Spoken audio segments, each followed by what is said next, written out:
Our mates at Rocky Ridge take a couple of things very seriously, making bloody good beer and looking after the planet. They're Australia's first certified sustainable brewery, and we're chuffed to partner with them on this mix pack.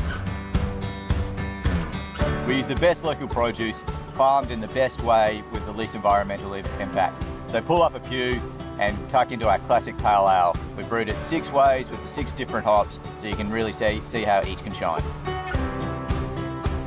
By the time you crush that final can, you'll have a good handle on our superstars like Galaxy, Vic Secret, Eclipse and Allah, as well as a few experimentals like 065 and 033. There's even a couple of newcomers there hoping to graduate top of the class with the HPA breeding program. It's not your standard 6-pack. You're getting a proper education in your mouth. Learning something in every sip.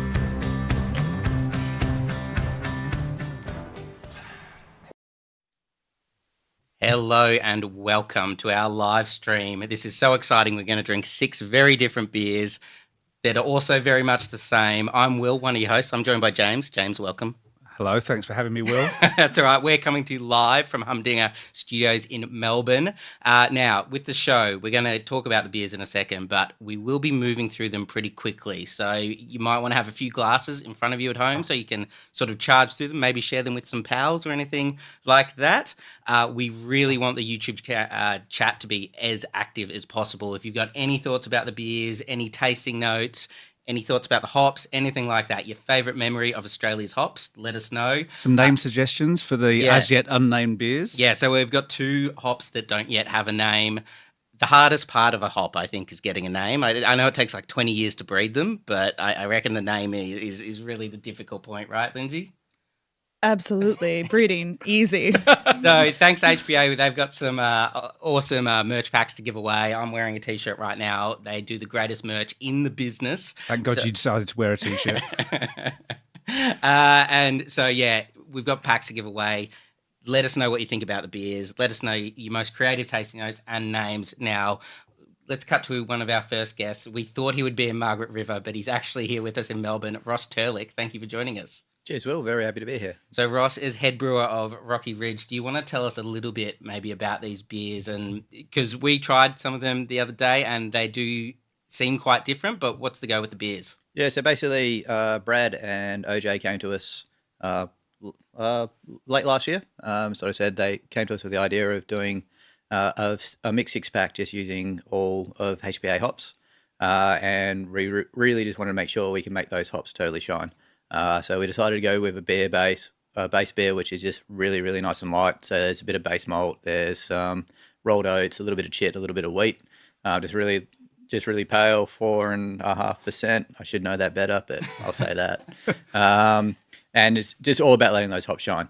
So all 6 of the beers are brewed to the exact same base recipe. We're talking same recipe, same water.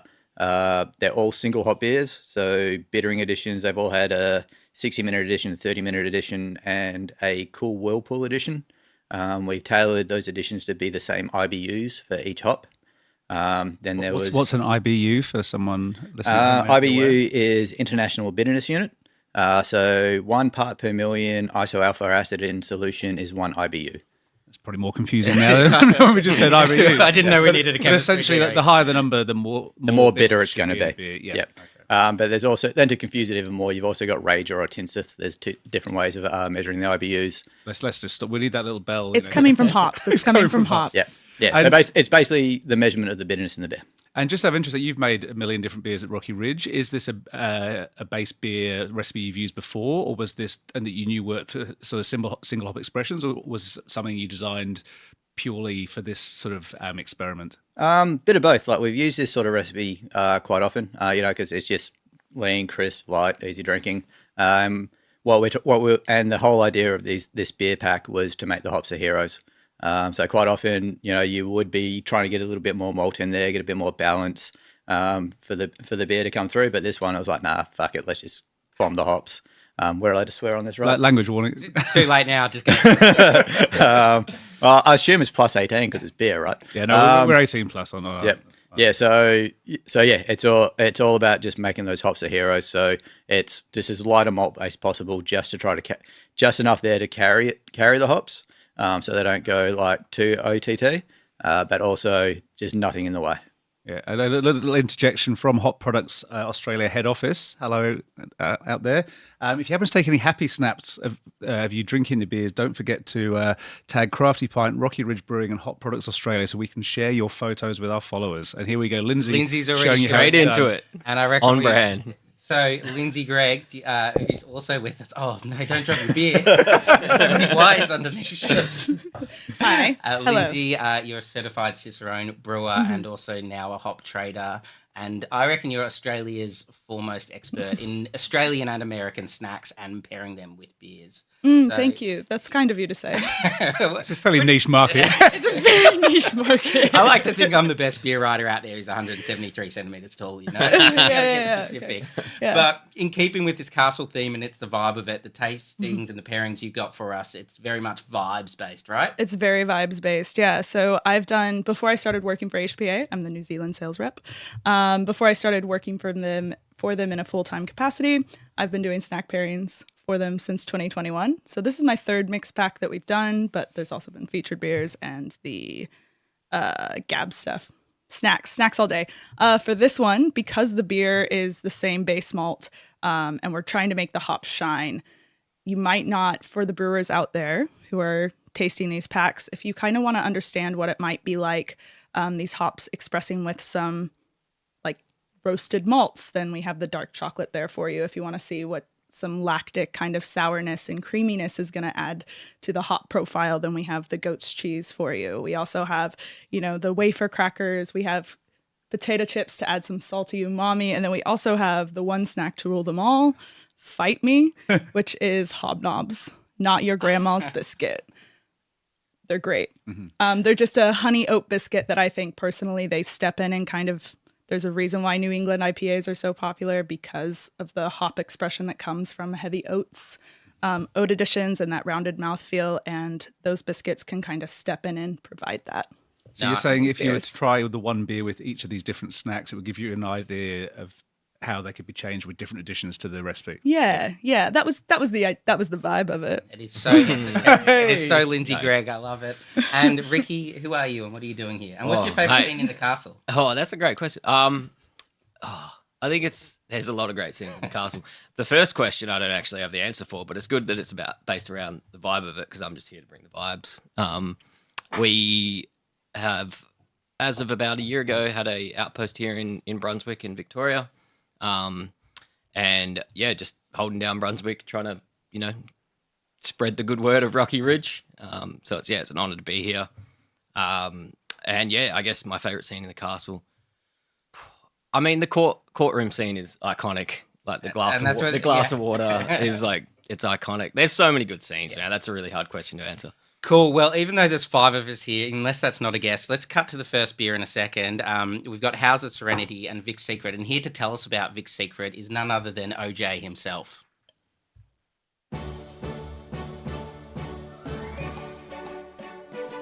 Vic's Secret was created by HPA in 2000 through a cross-pollination of high alpha Australian and Y college parents, whose ancestry is an interesting mix of English, European and North American heritage. It's like the United Nation of hops, a real multicultural triumph, just like modern Australia. Always a favourite amongst our farmers as a good hop to grow, this unsung Aussie hero was commercialised in 2013. Took them 13 years. That's true craftsmanship. At 2.5 mils of oil per 100 grams and 20% alpha, this surprise package offers spicy notes on the hot side and bursts with amazing pineapple and pine aromatics when added to the cold side.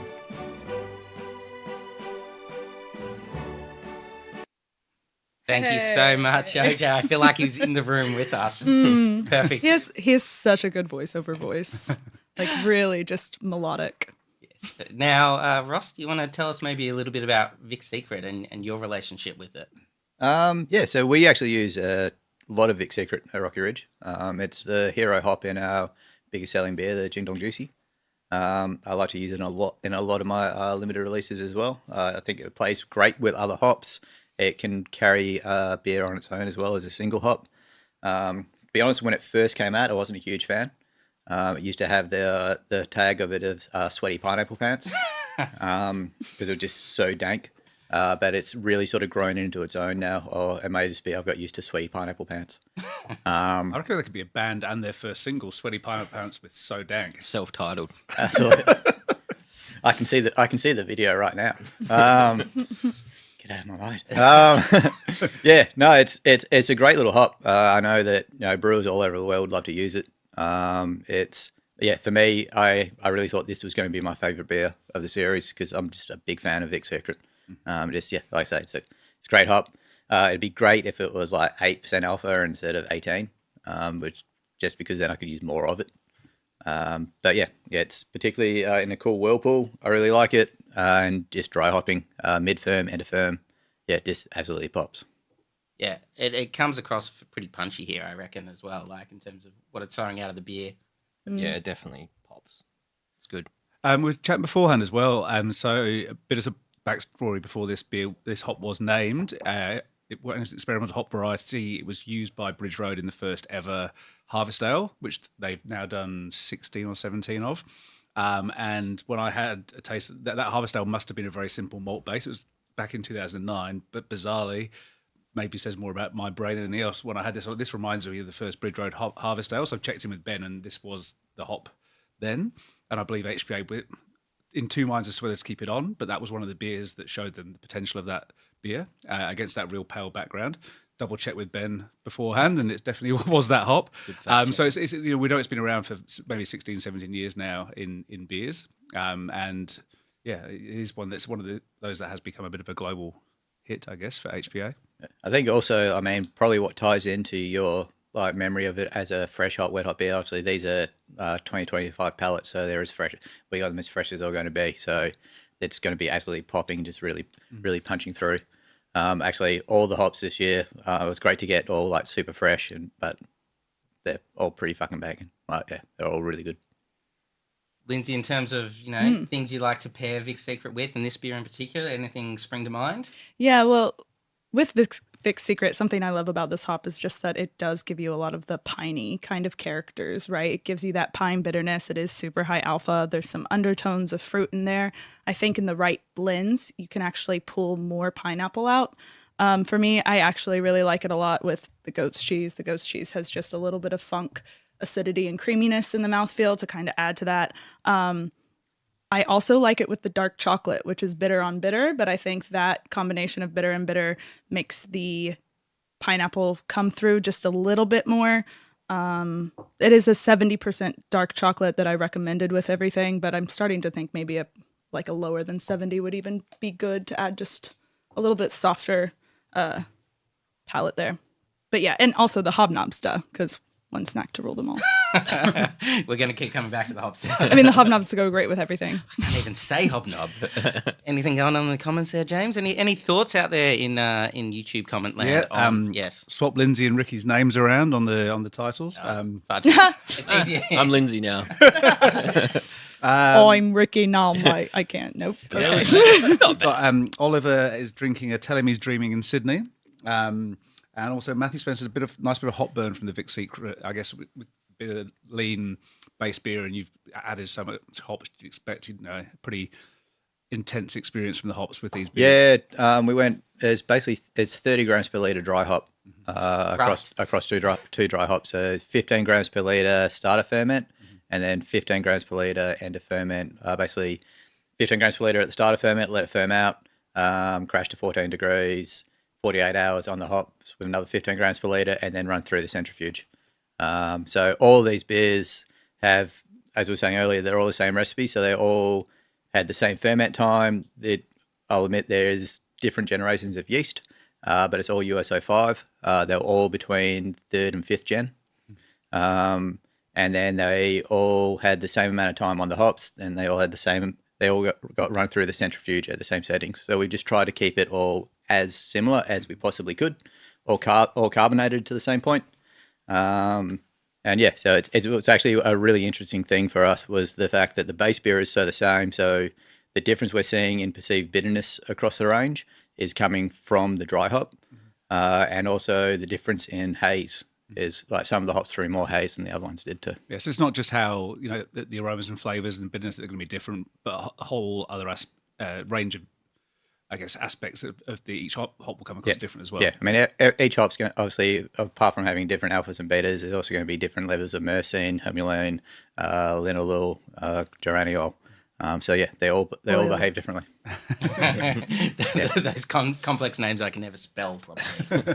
Oh, don't ask me to spell them. And I That's assume what autocorrect is. I just have interest. If anyone wants to indicate in the chat whether there's any home brewers out there and whether they've used any of these hops or would be interested in using these hops, any experience they had, please chuck that in there as well. I'm adding stuff here, Will. You're trying to keep me quiet. No, that's all right. I know what you're like, James. It's fine. Can I ask a question? We all know.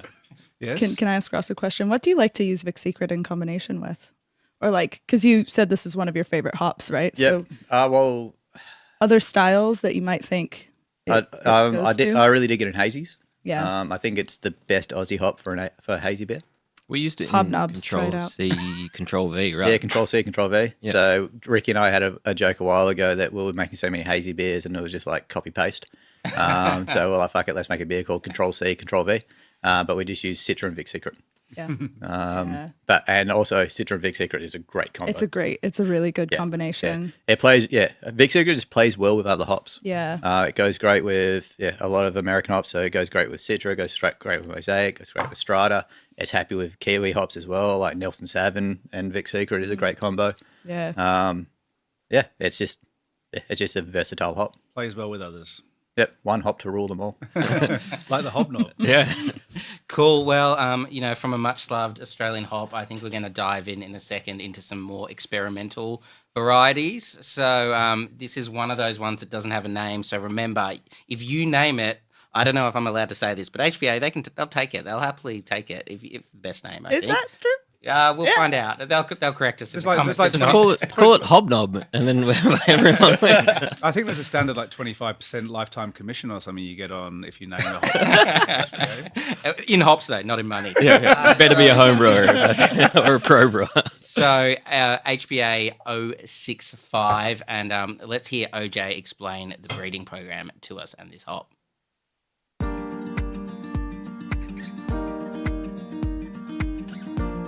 As the country's largest hop grower, we're working toward a future of bloody good beer.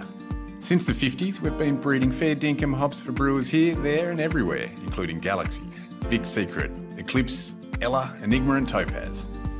But we're not pulling up stumps just yet. We're still chasing that next big flavour hit, with 2 experimental hops leading the pack for next in buying. HPA 065 was created by HPA in 2010 through a cross-pollination of Japanese, European and White College hops descended from Northern Brewer and Neo-Mexicanus. A real international love affair. It's been pumping out strong yields in the field trials since 2015 and sensational flavours in brewing trials since 2019. 065 has this dark and stormy character to it. Imagine a spicy supernova of pineapple, lime and ginger. At nearly 4 mils of oil per 100 grams and 17% alpha, it's also great value.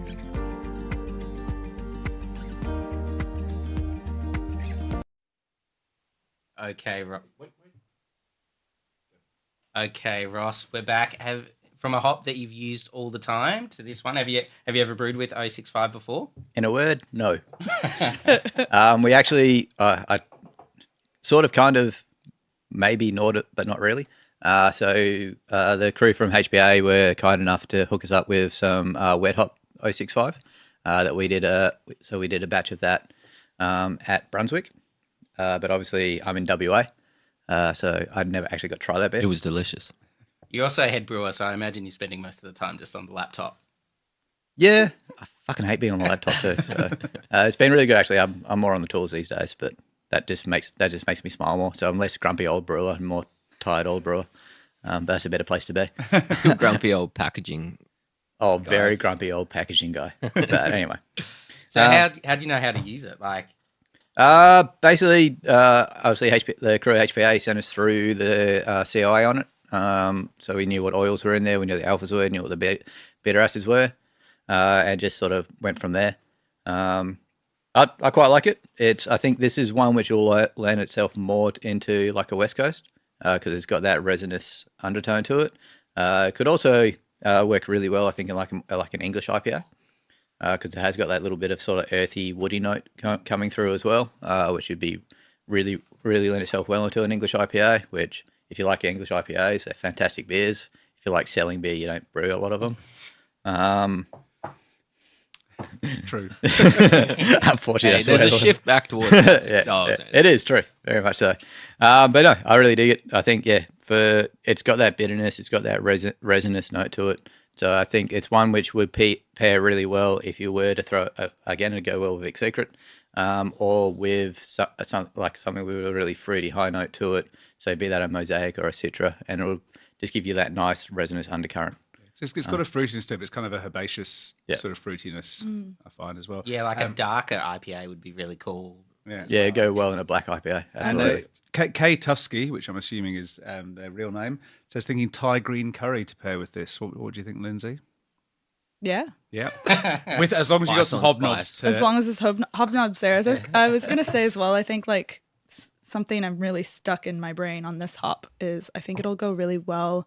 The alpha acids are a little bit lower than some of our other Aussie hops, but I think it'll play really well in like German styles, so pilsners and lagers, just because it does have spicy that kind of the spicy note, the white pepper, the kind of herbaceous thing. I can't wait to see this hop in the hands of more brewers. We have Gary Fletcher says he'd like to see a hobnob hop named Gus. There we go. There you go. Excellent. Keep them running. Keep them coming. In terms of the snacks in front of us, Lindsay, is there anything like in particular? Hobnobs. Okay. Imagine Why don't hobnobs we just have a plate don't full of exist. hobnobs? So I was going to pitch that idea and then I felt bad about that. So I do think the hobnobs go really well with it. I also like the wafer crackers with this one, and I really think it's worth it to try the caramel Tim Tam. Okay, well, we can do that. That's good. Also, an interesting comment from Joe. It says, a lot of beers are starting to taste similar lately, so I'm happy we're getting to see what the hops are doing. I guess when you talk about similar, I guess most beers have so much going on these days, especially hazy, whatever, maybe a blend of hops, biotransformation, whatever going on to try and create that, big stone fruit tropical kind of thing. Everyone's using Citra and everything. Citra, Control Mosaic. C, Control V, baby. Yeah. Citra Mosaic, Simcoe. Citra Mosaic, Simcoe. I guess you wouldn't see this sort of thing done very often, I guess 10 years ago we might see more single hop expressions, but these days, people, I guess, maybe looking to... You don't see enough of them. Don't see enough of them. But yeah, so it's really interesting. It was a bit of a risk doing it because, we did, we got a shit ton of these beers that we need to sell. I think it's really cool that the HPA crew came with the idea. And it's really cool to be able to show that expression. And as Ricky said, it had a lot of like hazy beers, even though I can tell you categorically we're using different hop blends, we're using different malt bases and all the rest. They can quite often get quite samey, particularly for someone who's sort of dipping in and out of craft beer. I mean, those of us who live and breathe it, it kind of sounds sad, but craft beer is our lives. So we pick up those sort of nuances. But if you're just a punter every second week or third week buying a couple of cans, I can definitely see why you could be like, all these hazy beers just taste the same. Yeah, I used to, when I was getting into beer, Mosaic was like a single hop in so many different beers, and I felt like I really got to understand it. Now it's so much harder to like learn a hop as a drinker. Well, often we see single hop expression in around harvest time because that seems to be the time when people kind of showcase particular hops. So it's cool to see it outside of that time. And as much as I love wet hop beers, they don't tend to have the longevity that some of the like cleaner, more simple kind of base recipes can highlight and showcase. And you're not going to get the full expression of what that hop actually does once it's in a pellet form. Yeah. This is such a cool thing, and thank you for doing it as well, because I know when I was telling Breweries and Zed about it, it was just like somebody's doing that, like all Aussie hops, one brewery, and the same base beer. Like we don't get to see this very often, and y'all are dead right that it's Simcoe, like there were so few hops a few years ago that you could kind of like, people would do a single hop, like, oh, Citra came out, and you'd see a lot of that. You got to know it, and we're not doing that anymore. And I think, yeah. Well, I think as well for this pack as well, having the same brewery, same recipe, like the previous packs have been a lot of fun, and it's been interesting to see what different breweries, especially when there's been different countries involved, what they're doing. But yeah, you don't. The packaging around those hops in each beer is so different. So different. Yeah. And blended with other hops that might not necessarily be Australian hops. So, yeah, thank you for being willing to do this and give up tank space for this. We're really good at being guinea pigs at Rocky Ridge. It's, 68% of the time it's worked great. You're just keen beans. Going on 9 years of being a guinea pig. It's been a good run. Ross, is there, like, having now sort of understanding the hop a bit better, is there any way you'd anywhere else you'd really like to use it?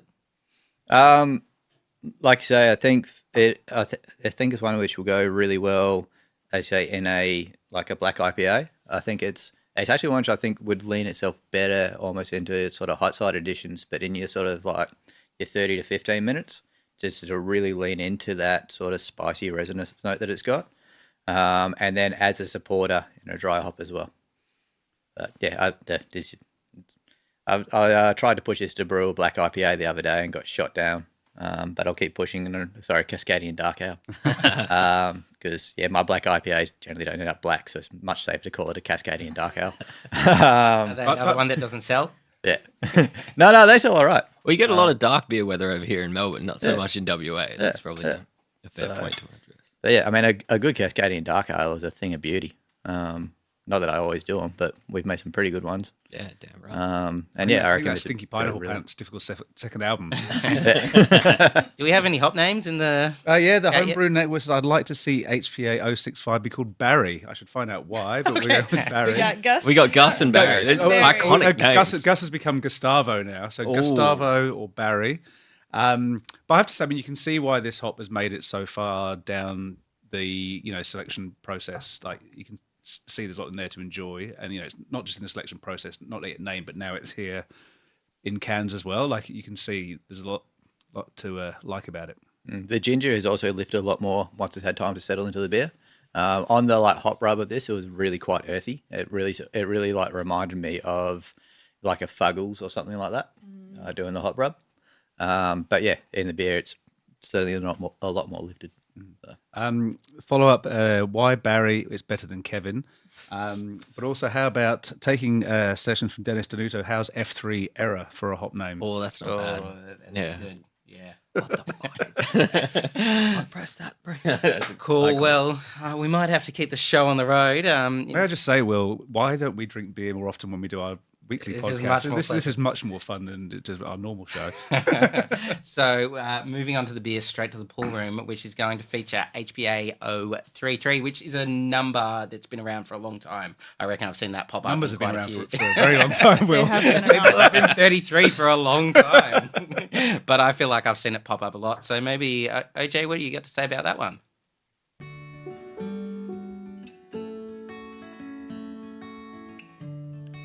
Our second contender for Next in Bine is HPA 033.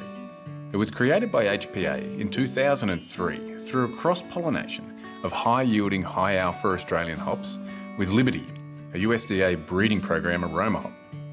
It's been producing strong yields in field trials since 2008 and some very appealing flavours in brewing trials since 2012.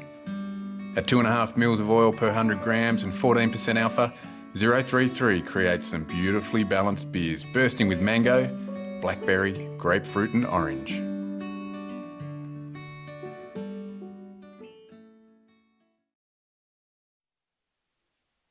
Welcome back, and we've got 033 in front of us. Remember, people, come up with a name for this hop. HPA will thank you forever.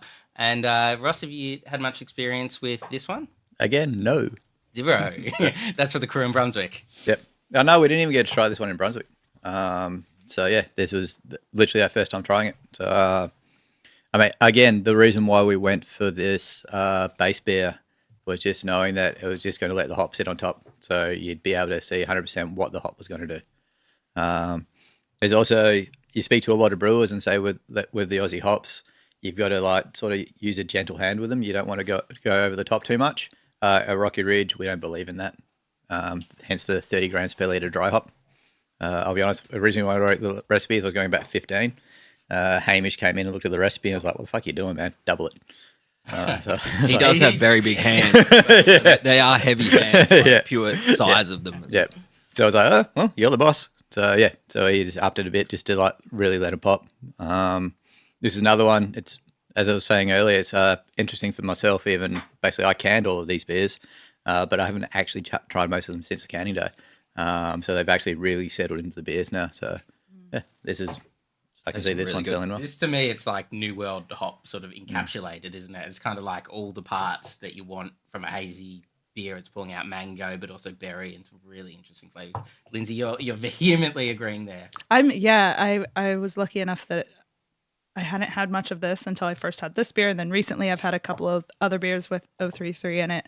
Like there's some creaminess to it, right? There's been some vanilla notes, so some light coconut. Straight to the oat cream, in other words. Mango straight to the oat cream. Hobnobs. Hobnob oat cream IPA. Just a hobnob IPA. I reckon that's the new style. But yeah, so there's lots of mango and like a little bit of coconut, I think. Creaminess coming through. It's a great little Well, it's so number. interesting to me. Even like the texture on this beer seems so different to me to the last two as well. Yeah, it's less softer. of a, softer would be a good. Yeah, I can see this becoming a very, very popular hop. Well, at the Homebrew Network, let me know your name so I can call you by something less formal. I said these Realites HPA 033 have a keg of beer I've made with it here. Just so, don't drink the entire keg while we're just talking about this beer. It says a really fresh green mango taste to it, different to the others, unique and great. And also a quick update from HPA HQ. The hop cones only grow on the female plants. Let's see some gender diversity in these hop name suggestions. So a bit less Barry and Gus, a bit more Octavia. Beverly. There we go. Beverly. Hobnob's Ethel. gender neutral. Though. Hobnobs is completely gender neutral. Yeah. And Lindsay, I Yes, mean, this hobnobs. kind of creamy character. Yeah. Imagine, I know this is like your personal hell, but imagine the hobnobs didn't exist for a second. And once you get over that fear, is there anything else you think would work with this? So I really did enjoy it with the goat's cheese. So I do think as far as the goat's cheese gives so much, right? It's a really lactic, little bit of funk. It's just, I love sour beers. I love traditional Berliner Weisses. So maybe why I'm always going to lean towards that and what it provides in the mouthfeel. I think the dark chocolate's interesting, but probably not the best. I don't like the great thing. I'm not going to say anything maybe until the end, but I do hope that if anyone's at home and has the snacks that were suggested, that they're having a little bit of everything with each beer. And strong opinions are highly encouraged. The stronger the better. Because taste is, subjective. Yeah. So When you were saying funk as well, I'd actually really love to try this hop in like a Brett fermented beer. I think like leaning into that funky note as well. I think this would actually play really, really nicely with a bit of funk, a bit of farmhouse funk. yeah, because mangoes are funky. We're in a good That's all I place. got. We're in a good place.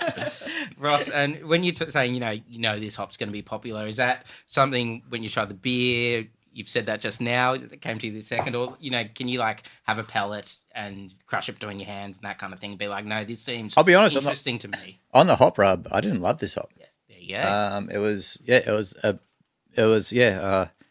for lack of a better term, it was a bit stanky on the hop rub, but now it's had time to settle into the beer. I really do think people really, really like this hop. Is that something you find regularly when you're like doing a hop rub in comparison to using it in physical form? Is that a regular occurrence, or is that something that? Yeah. To use, unfortunately, a hop from another grower, but like Nectaron on hop rub, I hated Nectaron on the hop rub. But then you get into a beer and it's a cracking hop. And to me, it's like this hop reminds me of Nectaron, not in the same flavor profile, but in the way that Nectaron is a Kiwi hop, which throws like a lot of US characters. For me, this is sitting like an Aussie hop, which is throwing more New Zealand characters. But yeah, it's cool. So far, my fave says Kyra Tufsky. We got any names there? We have Miss Cones, and we have Trippy Tropical. Guys, we need names you I can like Miss trademark. Cone. We need to put that little TM next to it. Yeah. But no, but yeah, it's a lot of love for 033. People really enjoying it, and I can see why it's really quite delicious. Yeah, it's remarkable to me how different that beer seems to the previous two. Yeah, Mate, I mean, I reckon Ross was lying, and he changed the recipe for this one. 100%. I was talking to Lindsay earlier about a collaboration I'm doing with a New Zealand brewery, and we're going to use another Aussie hop. But I'm thinking off the back of this, I might email and say, "Hey guys, Yeah, why don't it's we tasty change to great. 033?" If you can get it to them. Wait, when's Not the on a live collaboration? stream, Ross. We'll talk later. You could donate it. Guys, I'm only 4 months into my job. Be nice to me. And this is why I don't normally do live streams. That and the swearing. All good? Go on, Yeah. Hamish swears more than me. Yeah, That's why he's he not loves here. Yeah. Wonderful. Well, I guess we best move on and go straight to the vibes. With it's the vibe of it, and the wonderful hop Ella, which we were talking before. It's a bit of a stayer in the Australian beer scene. It's a sort of little long lasting wonder child. But let's see what OJ reckons.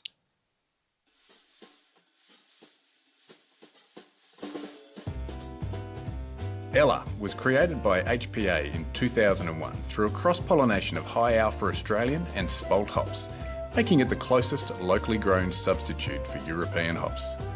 It was developed in Victoria using pollen straight out of Tasmania, capturing hearts and minds with its strong yield potential and consistently positive brewer testaments. Ella was commercialised in 2011, becoming known for a depth of flavour that blends with other New World hops to add complexity to beer.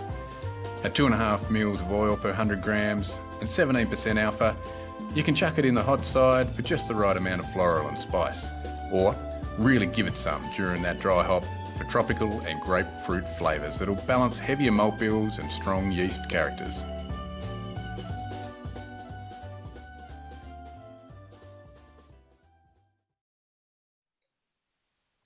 Welcome back. And James, you are not a brewer or skilled in too many ways, but you have a In any way whatsoever. I can barely read YouTube. What a bus throw that is. but you do. You have as great people, you know. Don't have Yeah. great hair. You have this wonderful way of remembering beers and the hops in them. Do you have any like special memories of Ella? Well, you gave me about 20 seconds notice of this question. Funnily enough, I do. I remember when it first came out, I think there was a Australian wheat made by Edge Brewing Project. Boy, maybe perhaps before they were called Edge Brewing Project. Use a lot of Ella, and it had this real sort of punchy, almost like tropical top note, but then it had this real interesting spicy underbelly. And I think that's one of the things about Ella. I always think of it as being, I guess, the most sort of spicy, almost like more noble of the current HPA range. And for me, it's great that it's sort of stuck around because there's been other hops that HPA produced over the years that I've really enjoyed that haven't worked for them in terms of, I guess, getting enough out of each year or whatever. Summer. Summer, I was a huge fan of Summer, but they didn't get great results in the field. It didn't tick all the boxes. Whereas Ella isn't the most obvious, like extravagantly juicy, over the top hop, but it has so much to offer in terms of depth. This is actually a really good expression of it. You've got a little bit of that sort of fruity top note, but you've got loads of that lovely spice underneath. And I think it's nice that it's still around and people are still using it because it adds something different to it. Most new hops that come out now, they're aiming for like massive stone fruit or massive creaminess or something just big. And this offers a bit more subtlety, I would suggest. And Ross, you agree? Disagree? 100%. I love Ella. It's a fantastic hop. It doesn't, in my opinion, it doesn't get anywhere near the love that it deserves. The yield was the word I was trying to think of for Summer. It came to me eventually. Yeah. For me, it's not a hop that lends itself to me personally for hazies, but for West Coast IPAs, I love it. Hot side, as you say, it gives you that really nice spicy resinous note, But then if you use it in a dry hopping, it just goes like straight at orange mango. It's a great hop. More people should be using it and enjoying it. I've loved it for years. Any thoughts on why it hasn't necessarily, like Galaxy obviously for understandable reasons went gangbusters. Enigma, Eclipse has been doing that kind of thing as well. Whereas Ella's been around, as long as Galaxy pretty much, but it hasn't taken on that sort of stellar reputation. Any thoughts why that might have been? No. The only thing I can sort of think of is like with chatting with HPA reps is that they're generally pushing more with. Obviously, Galaxy was like the big one that everyone was using, and to be honest, I was never a fan of Galaxy. It's for me. Early Galaxy smelled like somebody was mowing the lawn and spilt the diesel when they were filling up the lawnmower. It's better now, but and then like Eclipse and then Ella came out in the same sort of cycle. So like it was like the poor younger brother or younger sister. So a better way to say it. And then you got Eclipse was like the new one, so there's a big push. So Ella kind of got lost, but it's just a great hop. I actually started using the analogy this week of an album release just because I'm a big Taylor Swift fan. But like, if you want something to get the attention it deserves and you're an artist releasing an album, you're not going to release it around the same time as Taylor Swift releases an album because that's just going to top, like, you plan those things according to time. And I do think even for me, when Eclipse got released in 2021, I felt like Nectaron came out so soon after that, and like COVID, we were in lockdown, so I never felt like Eclipse got the big ta-da it deserved. It's starting to now, but like it was commercialized in 2021, so things kind of depending on everything else going on in the hop world. I'm pretty sure NZ Hops didn't release 27 different versions of Nectaron at the same time, though. Sometimes it's good to fly under the radar and let the body of work do the talking, though, right? And then but unfortunately, like people are like, I don't even know Ella. I didn't even know that exists, and it's like that's unfortunate because it does. And I think also maybe that's like not enough people are using it in the dry hop. Which is kind of weird, but a lot of people go, I don't like Ella because it's just really like spicy and dank, and it's like, it is hot side, but you get it in dry hop and it's just straight up orange and mango. Are there any particular beers that people might recognise from Rocky Ridge's 8 million releases today where you've used Ella in the dry hop and it's just been banging? Ace IPA. Ace IPA. Ace is Ella in the dry hop. So nice. Heard of that one? Yeah. Yeah, and core range IPA, Ella, dry hop. Yep. Boom. Rock Juice version. Here we go. 6, mate. I'm totally making the number up, but one of the Rock Juices. 6 moons ago. I did think that though. Like often, the launch into the stratosphere for certain hops comes off the base of certain releases for like in the small world that you live in. But often that's dictated by what's happening on a global scale as well.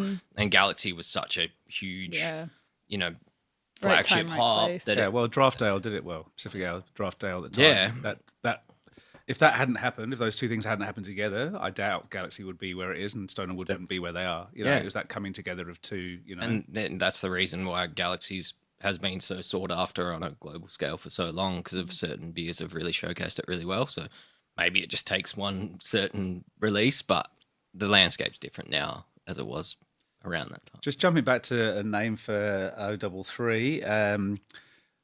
Joe says, my cat Jazz is loving the smell of O33. Maybe name it after her. Ooh. Jazz, I reckon. Catnip. Quick trademark it. HPA, guys, quick. Or we've got hopscotch as well. Jazz is good though. Jazz is leagues ahead at the moment. There you go, Joe. You may not win any of our competition. Or we can just call it Jazz Hands, even better. Jazz Hands. Get the spirit fingers out. Yeah, well, like lean into like the Galaxy thing. Jazz Hands. Yeah, I love it. That's like a far lane. That's not. It's a stretch. That's not a direct. It's a stretch. Talk to Ricky. I'm all about the far lanes. Or that reining it in. And we're keen on tasting notes as well from those of you playing along at home. So I know we're offering all of our thoughts, but any creative tasting notes out there for any of the beers that you're trying. What did you say before, Lindsay? Is What did I say disagreeable before? as possible, or it's forthright? I probably said something like that. Yeah. Strong opinions are welcome. For me, I think Ella is great with the goat's cheese. Like really, really good with the goat's cheese. It brings out this beer and the goat's cheese. I get a lot more amplified lemon character coming in from it. I find it very Lemonade? lemony. Yeah, I remember trying it down at HPA last time I visited the farm, maybe 2 or 3 years ago. Even just the rubbing, I was like, it had a real lemon citrus lifted aroma, and I really picked that up.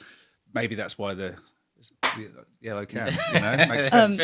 And like Hefeweizens, wits, like let's think like American wheats. All those beers that don't sell. Yeah. Why don't we throw Saison in there? Okay, first of all, I think Hefeweizen is having a comeback. There's at least 6 out Eye there. of the beholder, That's babe. the next rest of the live stream. To be fair, every brewery bar I've worked at, Hefeweizen sells fucking great across the bar. You can thank Redback for that, I reckon. Yeah. However, small pack, it just doesn't move. Yeah. Maybe it needs to be in a big pack. Bring Yeah. back It does, 50 litre 1 keg. litre can. Keep those name suggestions and creative tasting notes coming. Yeah, definitely. Anything else you think works with it? The wafer cracker as well. I really like giving it that like the crackery base there to bring out. I got really mentally I latched on to lemon character, and that's where I want to go with this hop, is just like zesty lemon. Yeah.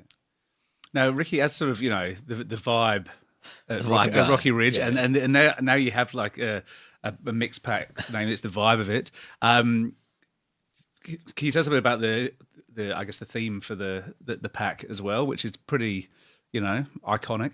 Yeah, well, thinking Australian iconic, there's not much. Well, you can't go past the castle, right? Mm-hmm. Obviously, Jared Sendok, that did the design, did an amazing job of bringing this all together. I can't thank him enough for his work on that front. I think trying to embody what is such a, Australian hops and an Australian style beer, obviously Pale Ale lends itself to that really well as well, because it allows the hops to shine. And I think, obviously like putting it all into a package with, the right branding is a big part of that, but then trying to get something that people can tether themselves to as an Australian icon. The castle was just like an immediate tick of the box, isn't it? Like, you can't think of too many. Like, I've have friends from different parts of the world that they've all seen the castle. If only there was more beer references in there, that would have made that job even easier. But actually picking out different names that worked really well was probably the hard part, because there's so many quotable lines in the castle, to the point where I had some on my list of beer names saved on my notes in my phone that didn't actually make the cut. So it's awesome to see it come to life. And there's a lot of moving parts from the brewing side of things all the way through to in the production side of things through to design, packaging, logistics. There's so many moving parts within our industry that probably don't get the shine as much. So it's just a massive pat on the back for everyone involved to get it from concept through to release. It's really cool to see it come to life. And you've been an important part of that too, Ricky. Man, I'm just here for the vibes, man. I really haven't done much at all. Liam, my counterpart, the equal parts vibe man in WA, has done an amazing job as well, all the way through to it. Everyone involved has done an amazing job. So I'll take the physical pat on the back, but it ain't for me. It's for everyone. Everyone look at Baba OJ from Arrested Development. That's Ricky's role within Rocky Ridge. I just chill, man. But he's not dead yet. But I think it's a very non-typical or atypical Zendok approach to branding. He's done a lot of graphic design for a lot of WA breweries and distilleries. All of them, maybe. Yeah. Maybe all of them these days. And he's fantastic, and he's a wonderful chap. But this is a very sort of different approach he's taken as well. Was that part of the conversation, going, hey, mate, we want to do something, pretty out there? I mean, to be honest, that's probably more of a question for him than it is for me, because the creative direction is we're never going to tread too heavily on someone's creative directive, but also giving framework to work within. Yeah. But he's just a gun, and Ethan, that does a lot of stuff for us as well, has kind of helped along the way as well. So it's really cool honestly to see it in physical form and something tangible is really cool to see. But yeah, I mean, people that are so good at their job, like Ross and everyone involved in our brewery, it's cool. Just like we have a very much a kind of let the reins loose and let the creativity flow. So it's been great. Nice one. Well, I know you're about to kick us on, Will, but very quickly before we do move on, I have Michelle says here, I'd say the Ella Op leaves a coating on my tongue I don't love. Doesn't feel as refreshing as the other hops, but I can see why it would pair well with the goat's cheese. So, yeah, bit more of an involved conversation. May have won the comments there. So on to the next beer, which is Tell Him He's Dreaming, and what Australia's most famous hop, the hop that continually overshadows Ella. Pride of Ringwood. Yeah. You Galaxy. literally beat me. So let's see what OJ has to say about that.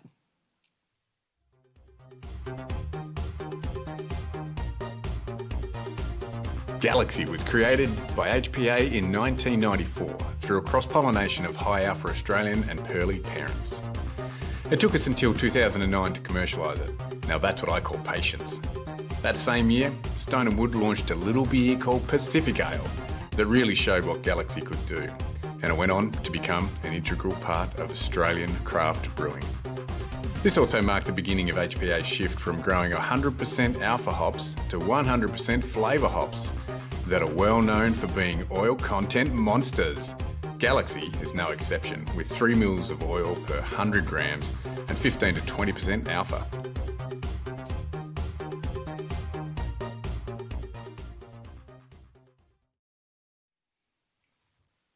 And we're back and hitting up the world famous Galaxy hop. Ross, you know Galaxy well? Yes, this one I have used quite a bit. Yeah, I mean, there's not a lot to say about Galaxy that people don't already know. You know, it's He's had some pretty cruel words about it before. Yeah, I did. Yeah, I mean, I can be an arsehole. But yeah, there was, and I'm sure the crew at HPA realised this as well. There was some feedback on Galaxy a couple of years ago where there was a batch which wasn't great, and it was leaning a little bit too diesely. On the plus side, though, Ella was singing and Vic Secret was singing, so it didn't worry me too much. I'll be honest, like this year's Galaxy has surprised me because it is banging. It's really good. Yeah, it's absolutely singing. It's probably, for me, it's the best year's Galaxy that I've ever worked with. So you're saying we should have done the single hop Galaxy Hazy now as opposed to or we can bring Dayman back. That's basically it. Now's the time. Yeah, which I think will probably be pretty popular with people. But yeah, it's really well. Let me put it this way: we've tripled our contract on Galaxy off the back of this beer. So yeah, it's looking really, really good. Yeah, that's pretty intense. It's sort of, again, as the last 33 was sort of like the hazy hop sort of writ large. I feel like that's like Galaxy snapshotted right there, sort of. Yep. That passion fruit and a little bit of stone fruit and that kind of thing. Yep. Yeah, it's drinking really, really well. Sorry, it's punching out of the glass. Like you pour it and then you smell it and it's just there. It's what mentally you think Galaxy always should be. It's easy to see how it could overshadow other hop varieties. It is one where I'd say that, yeah, I mean, it's absolutely punching, but I think it is where you'd like to be a little bit light-handed on it and realise that it's going to overpower a lot of the other hops. But it's, back to where Galaxy used to be, which is, obviously testament to the money that HPA invested in their new hop processing plant and just getting the best out of the hops. Is this 30,000 grams a litre as well? Or Yep. Same approach. Yep. Like I said, all of them have got the exact same dry hopping rate, so they're all at 30 grams per litre. Yeah. Cool. Yield was terrible. Man, that's what you got a centrifuge for. Yeah, they totally help with yield. That's a different podcast. Yeah. You got to vote for the return of Dayman, by the way. There you go. I was pretty sure we would. People really dug that beer. What is it for those who don't know? So Dayman was another single hop beer. It was 100% Galaxy, but it was a 8.5% hazy double IPA. So we did that first as Dayman. We had a different name for it, and it broke. We had a different name for it, and it broke the software that we had. brewing software at the time. And it turned into an always sunny. There was something which I'd put into the name, and the software couldn't handle it. So then we had to change the name. So Ricky came up with a name of Dayman. When Dayman, Nightman, Green Man. Yeah. So we had Dayman was Galaxy, then we had Nightman was Eclipse, then we had Green Man was Citra. Rocket Man? Starman. Starman. It was all Strata. Yeah. So yeah, basically we started a single hop series, but instead of 4.5%, they're all 8.5% double hazies. It was a different time back then. Ricky, can you explain why someone's commented "Fighter of the Night Man"? Yeah, well, that's the Always Sunny reference. There you go. Iconic scene. Not to overshadow the castle. We're talking Australian here, though. But yeah, I was watching a lot of Always Sunny at that time. Lindsay, how do Hi, you? hi, Will. You know Galaxy well intimately. I do know Galaxy fairly intimately. How do you like to see her paired with foods or snacks or food? Snacks are also food, but yeah. Yeah, tell us. thank you so much for asking, Will. And for also sort of, covering the Venn diagram of my food and snacks. Yeah, and food and snacks and my relationship with Galaxy. So I was just referencing my notes in here. I have Galaxy scored really, really well with everything. Honestly, everything. I thought it was all really interesting combinations. Different things come out and everything, except for one, which it found just a middle ground on. And I'll talk about that at the end. Okay. I have a strong opinion about one snack. Okay. It's not hobnobs. is it? It's not, no, well, I have like a strong positive opinion about hobnobs, but I think Galaxy with the goat's cheese is great, but I think Galaxy is especially something you should be trying with the caramel Tim Tam and the dark chocolate. I'd say out of it seems like curiosity. goat's cheese comes a close second to hobnobs. To hobnobs, absolutely. In your affections. Yeah, because it has the complexity, the funk complexity, it has the acidity, and it has the creamy mouthfeel. It's just a really lovely vessel to put hops on a platform, really. There you go. And Ross, you said before, you want to be careful about using too much of it, like in terms of partnering it with other things or restraining Galaxy a bit. Like, how do you see that? Yeah. So again, like it's super shouty on its own, as the beer shows. So I think you could as pairing with foods, you could pair it up with a couple other shouty hops, like your Citra or Mosaic, or you could layer it in there with something like a bit of Amarillo or Ella would work really well with it as well. So you get a little bit of that sort of spice coming in with the high levels of pineapple, and just basically instead of it's super shady, it's super out there, but it's a little bit one note. So rather than going for something which is like super tropical, bring something in there which is a bit more resinous, a bit more spicy, just to sort of layer it underneath and just like build that flavor profile. Is that how you categorize hops? You have like shouty hops, sort of whingy hops, mumbling hops, just sort of, loud hops. To be honest, kind of, yeah.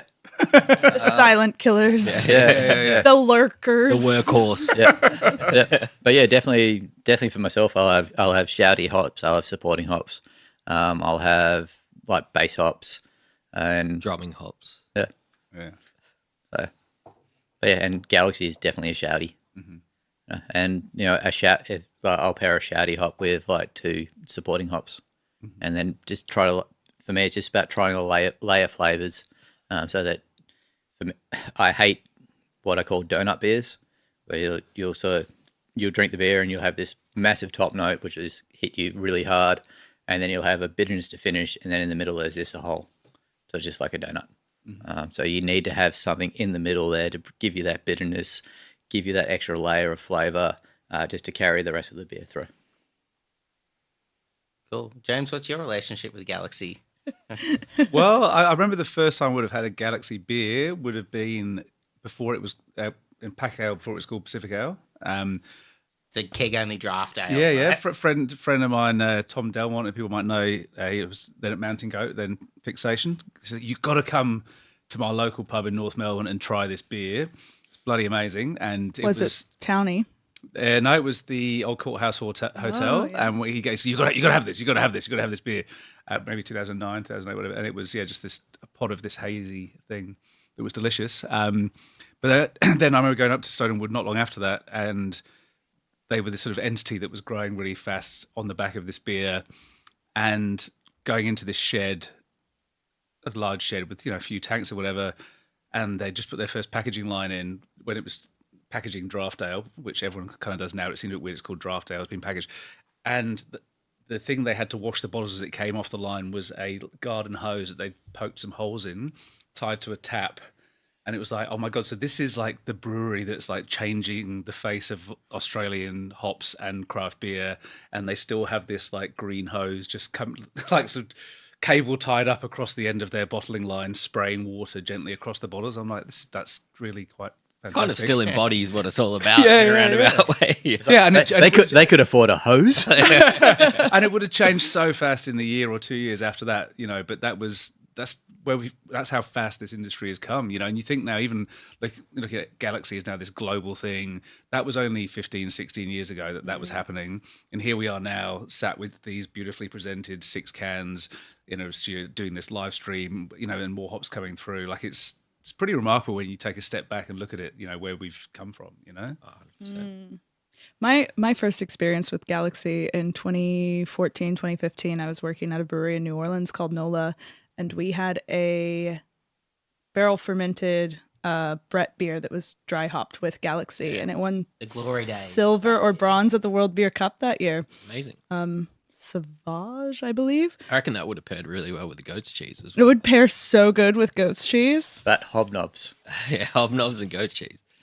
Yeah, actually make a sandwich out of hobnobs and Ooh, goat's damn, cheese. now we're talking.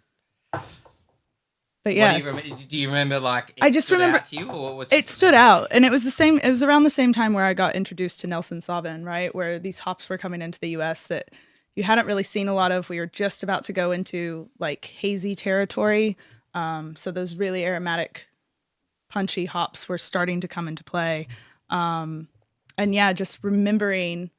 And I've had so many hoppy, bready, dry hop beers because sours were in their height kind of at that period of time in the US as well. And I had so many things that were dry hopped with hops, but Galaxy stood out to me just because I thought it added something. One of the best expressions of Galaxy and what got the inspiration for us to do the single hop hazy was trying it in San Francisco, a cellar maker, and trying a single hop Galaxy beer that they did. And I was like, damn, obviously having seen it in so many different realms over here, was like, really, it was kind of crazy to be abroad and trying it. They've got it all the way from Australia, Victoria, Tasmania, wherever it's grown to there, and trying it there. And it was really cool to see the impact that hop has had on a global scale, but also the different expression and how they've used it.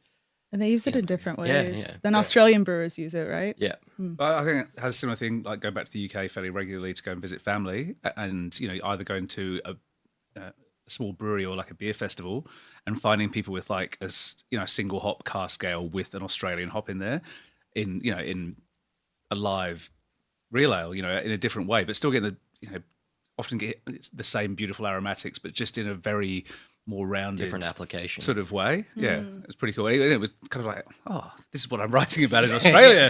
My friend- and you're pouring them here at the Nottingham Beer Festival. This is amazing. Like My two buddy worlds. Galaxy, you're all the way over here. This is so weird. And when it's like an Aussie IPA or something like that, and you're drinking in a tap room in San Diego, it really messes with your brain a little bit. I'm not sure where I'm homesick for. Yeah. Got some more comments in here. As long as you mentioned Nelson, as long as Galaxy isn't mixed with Nelson, I'm fine. I'm in. I guess. Why would that be? Like the too many clashing? Sort of, they're both too shouty, maybe. Personally, I would be like, that's two divas. Like, you're not going to put. You're not going to put two divas. They're too shouty. They're two shouty people together. Nelson has a very specific place, and Ross, you'll have a lot more technical. Nelson has a very specific place in my memory. Galaxy has a very specific place in my memory. Because of that, that means flavor-wise, palate-wise, they stood out time after time. And yeah, don't put two divas in a car together. I kind of disagree. I'd use. They're like the Cyndi Lauper. Yeah, but also. But maybe try it. But by the same token, you can make a super group.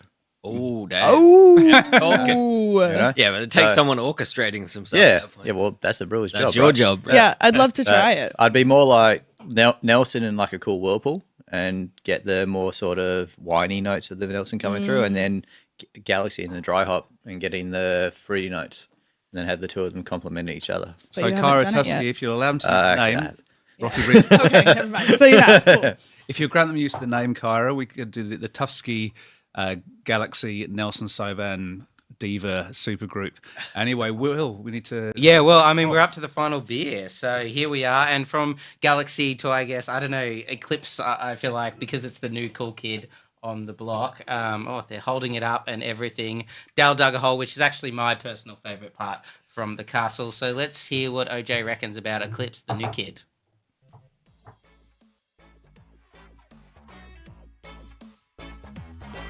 Eclipse was created by HPA in 2004 through a cross-pollination of high alpha Australian and North American parents whose ancestry can be traced all the way back to 1915.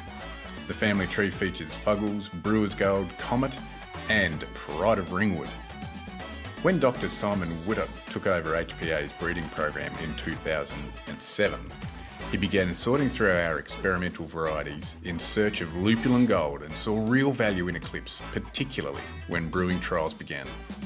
It was commercialised in 2020 thanks to a knack for creating complex and balanced hop character in beer.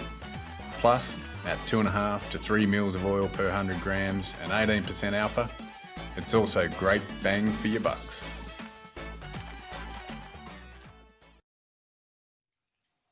Thank you, OJ. You've been a pleasure to be with all night. And Ross, what do you think about Eclipse? Again, a really nice hop. We first used it back in a collab with Deeds, may they rest in peace, with a wheat wine back when it was 016, and really dug it at that stage. Then when it came through as Eclipse, again, it's one which it pairs really well with Ella, in my opinion. They're like, sisters doing it for themselves. Really good in IPAs. It's got that resinous note. It's got the citrus note to it. I've used it a little bit in hazies, but again, it's one which for me sits better in like the West Coast IPA realm, where you've got that. You want that bitterness. You want that resinous undercurrent coming through on the beer. It was interesting for me trying it for the first time earlier at the brewery down the road. I guess because people had been wanting to capture that sort of mandarin citrusy top note, maybe it's been with a bigger, I guess, rounder or sweeter base beer. Having it with something so lean, at the first sip, I was really surprised at how much resinous sort of almost piney character there was. I was that perceived really bitterness just jumps out at you. Yeah. Yeah, I remember we interviewed James from Shapeshifter on the podcast, and he said the first time he tried Eclipse, he was just like, West Coast IPA. Like, you can just tell immediately, like, that it works so well in that beer style. Yep. Lindsay, what do you reckon about Eclipse? I love Eclipse. Eclipse also has a very soft space in my heart. First recipe I ever wrote myself that went into a can was an Eclipse single hop beer with an experiment of lagers with USO5 and S189. Or sorry, with an experiment of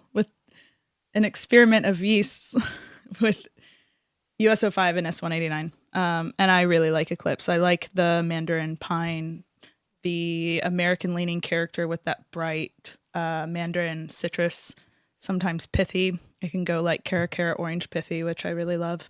It goes really well with the dark chocolate. Yeah, well, we've got someone on YouTube talking about salt and vinegar chips, I think, right? Iconic. Yeah. Which I'm into. I'm always into salt and vinegar chips, but Not a big fan. I don't like to see the world burn, so I don't eat salt and vinegar. No. Oh, we are clearly divided. Yeah. Ross, me and you are heading out after this. Leave the rest of them behind. Could smash salt and vinegar chips with it for movie night. Yeah. There you go. Okay. But also the supergroup idea has got a bit of support for the Galaxy Nelson thing. Support the supergroup, the Spice Girls of hops. I'd still try it if you did Spice Girl hop beer. So there you go. Well, and I'll And just here we- take and all. actually- and If you can feed me all these ideas afterwards, I'll just just I'll as just a- pocket them for later. The next Rocky Ridge mix pack. Yeah. Thank you, everyone, for doing my job for me. That's great. Slight step aside from the salt and vinegar chips, we have Matthew Spencer's. I'm having some lovely salt and vinegar peanuts with the Eclipse. Ooh, There you go. they did peanuts. salt That's and fun. vinegar peanuts. That's so cool. I actually am more warm to, I can say it now because it's the last beer. So potato chips can get really weird with hoppy beers. And I know this because I've done a lot of hoppy beer pairings. oftentimes, and I don't know what it is because I'm not a like sensory scientist, but oftentimes the potato chip just ends up tasting like a potato, like a raw potato that you're biting into. It's not always the best pairing. Unless you're Tony Abbott. He'd probably like it. No, he was onion. I know, but I reckon he'd go Adjacent. All raw, Adjacent. all raw vegetables. I will also throw out, like, as a guilty pleasure, I actually really like raw potato. Oh God, Roscoe! I get told off. This is not the time to unveil. I get told off. I get told off my wife every time she's talking. Yeah, isn't that I come and eat the raw toxic? potato. She's like, "Don't do that." It's like, but it's like King Edward's. It's so Kefir, crunchy. Right, what sort of potato are we talking? Anything. Stretch. Anything. Any variety. We actually don't get that many potato varieties in WA. Okay. So there's actually a law in the state. There's only 3 potato varieties allowed in WA. What? Well, I mean, that's probably good. Except for the Spud King, he's actually imported the potatoes. Is he from the king of WA? What's his role? No, he's the He's the eyebrow Spud king of WA. Yeah. It's a good segue into, I guess, why we see hops grown in certain states. And, Is it though? Well, I mean, I'm trying my best. to get away from your Getting away, I'm just trying to deflect from Roscoe eating raw potatoes. Yeah, Like, get far away but we from can't. I know when Rocky Ridge first started, the initial goal was to grow everything on the farm, include malts, hops, and the But also likes. the initial goal was 30,000 litres. Yeah, well, that those goalposts moves pretty quickly. But one of the things was that, like, you know, you're kind of hamstrung by what you're allowed to grow in WA versus what can be grown in any sense, even a commercial sense, anywhere, for biodiversity laws and whatnot. So SA's even rougher. yeah, but the ability to then be able to play with these hops in their kind of freshest form is like really cool because there's only so many hops that you can get, especially in that kind of, and having the brewery in Brunswick and being able to do fresh hop beers that we get access to that are grown here in Victoria. So like the fresh hop beers we used to do in WA were like the non-trademarked hops. So we could only get Red Earth we get Fuggles, Red Earth, Cluster. Flinders. Beetle Up is a really fun hop. I'm Flinders actually was digging really that. big. Flinders is cool as well. Yeah. Lindsay, apparently the potatoes are fine. The chips are fine if you lick the flavour off first. There you go. Okay. Aphex Twin. I want to know how they try work that out. Wait, so do you lick the flavor first and then drink the beer and then eat the chip? There has to be or do you lick the flavor, eat the chip? We need drink an the SOP. You lick the beer and then you eat the chip. You lick the beer. You're talking to brewers. We need SOPs. I need steps. Joe, so they're finding that Joe and Michelle saying that their Eclipse beer is much darker than the others.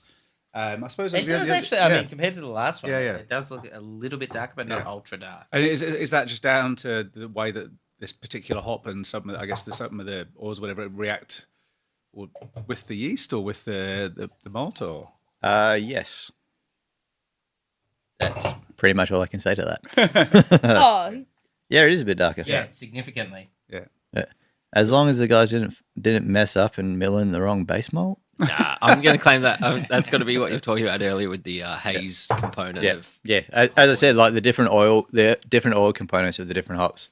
That for me was the most interesting thing for this experiment. Like, obviously, we wanted to learn from it as well, and just seeing how those hops behave differently. I mean, another possibility is as beer oxidizes, it will get a little bit darker.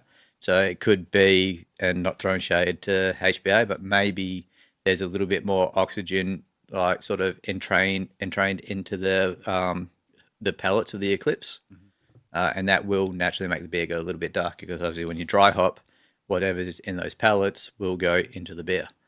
Cool. All right, we will need to wrap up soon. But any more thoughts on snacks and hops, Lindsay? Or I already gave my strong opinion about potato chips, and I hope that people are trying the beers with the snacks because you do get different expressions from the hops.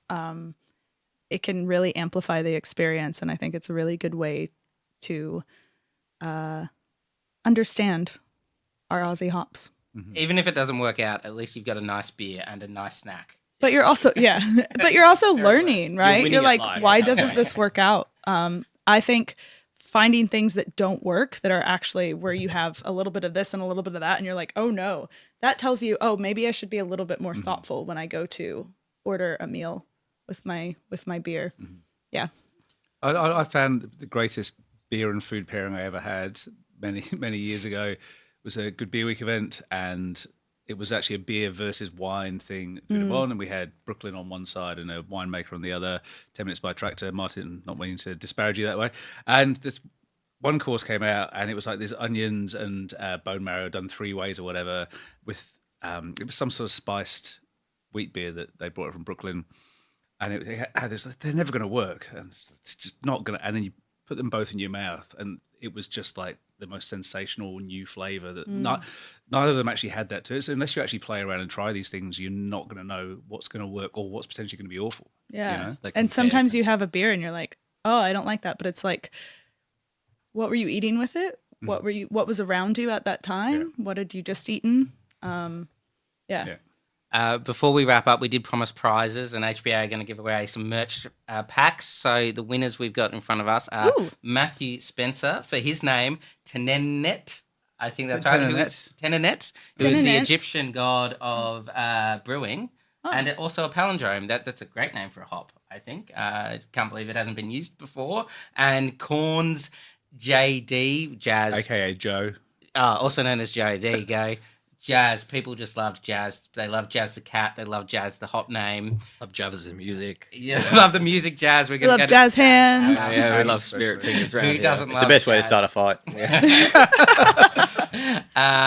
For tasting notes, we also loved Gavin from the Homebrew Network's Green Mango chat and Ella's comments on that combination with the goat cheese as well. Michelle's comments on Ella about the goat's cheese. So if you guys could email me, we didn't work out how to give these prizes away, but how about email me at will@craftypint.com. That's will@craftypint.com, and I'll connect you with the HPA crew. I mean, we're almost ready to wrap, guys. Any final thoughts? Who was doing the rap? Was it Lindsay? Lindsay, Oh, ready? the rap is in the. not You're that gonna sort rap of for rap. us. Hops. We got hops. Yeah. Don't make me Let's drop. All right, I'm going to call this Because it will probably flop. before it gets any whiter. Thank you so much for joining us, Ross. Thank you, Lindsay. Thank you, Ricky. Thank you so much for joining us in the comments, and to HPA for making this possible. All the Rocky Ridge team as well. I forgot to say that there was a shout out in the comments for just specifically Rocky Ridge Brunswick. That's all you, we know, Ricky. Not me. It's Matt. the team. No. They specifically said apart from Ricky. Yeah, okay, clearly. right. Clearly. I would have said the same thing. If you see Ricky, just ignore him. Yeah, well, that's what I hope you do, because I don't want to talk to anyone. Our wonderful producer and editor, as always, Matt Hoffman, who's off the screen. There he is. There's There the he is. shuckers. He's cutting the chucker. And the team at Humdinger Studio for hosting us. We're a pretty disorganised bunch and pretty Speak for disorderly, as probably all this shows, maybe. But they've made this possible. So thanks so much, Humdinger. And yeah, have a wonderful evening, everyone. See you next year.